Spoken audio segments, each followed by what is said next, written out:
How to turn off message requests notifications on Instagram Lite. Hello guys, in today's video I'm gonna show you how to turn off message requests notifications on Instagram Lite. First, then open Instagram Lite, and here you will find your profile in the bottom corner. Click on it and then click these three lines in the top.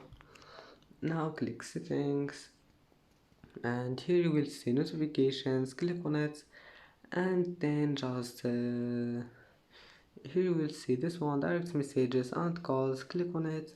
Now all you need to do, here you will find message requests, and now just select off and go back.